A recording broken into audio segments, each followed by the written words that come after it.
ప్రపంచవ్యాప్తంగా ఉన్న movie lovers అంతా పుష్ప 2 కోసం ఈగర్ గా వెయిట్ చేస్తున్నారు. 2021లో వచ్చిన Pushpa 1 the rise blockbuster గా నిలిచింది. తెలుగులో పెద్దగా ఆడకపోయినా నార్త్ ఇండియాలో మాత్రం బాక్స్ ఆఫీస్ ను షేక్ చేశారు పుష్పరాజ్. బన్నీ మాసివ్ యాక్టింగ్ కు బ్రహ్మరథం పట్టారు ఆడియన్స్. బాక్స్ ఆఫీస్ వద్ద 350 కోట్లకు పైగా కలెక్షన్లను రాబట్టింది పుష్ప పార్ట్ 1. దీంతో పుష్ప 2 పై ఎక్కడలేని అంచనాలున్నాయి. ఈ cinema north India theatrical rights ను ప్రముఖ డిస్ట్రిబ్యూటర్ అనిల్ తడానికి చెందిన ఏ ఫిలిమ్స్ సొంతం చేసుకుంది. ఈ మూవీ రైట్స్ కోసం ఏకంగా 200 కోట్లు అనిల్ తడాన్ చెల్లించినట్టుగా సమాచారం. ఇప్పటి వరకు నార్త్ ఇండియాలో ఇంతకు మించిన బిజినెస్ డీల్ జరగలేదు.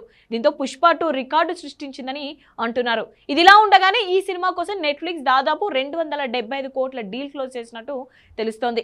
ఇప్పటివరకు ఇండియన్ సినిమా దగ్గర అత్యధిక డిజిటల్ రైట్స్ దక్కించుకున్న సినిమాగా RRR ఉండేది. ఇప్పుడు ఆ రికార్డును బ్రేక్ చేస్తూ పుష్ప 2 రైట్స్ అమ్ముడుపోవడం ఆల్ టైమ్ రికార్డ్ అని అంటున్నారు.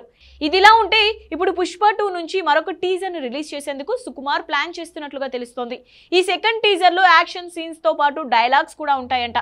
ఫస్ట్ టీజర్ ను కేవలం జాతర సెటప్ బన్నీ అమ్మవారి గెటప్ తోనే కట్ చేశాడు సుకుమార్. అందుకే ఇప్పుడు మరో టీజర్ రిలీజ్ కు రెడీ అవుతున్నట్టుగా తెలుస్తోంది. ఏదేమైనా పుష్ప 2 క్రేజ్ మాత్రం మామూలుగా లేదని చెప్పాలి.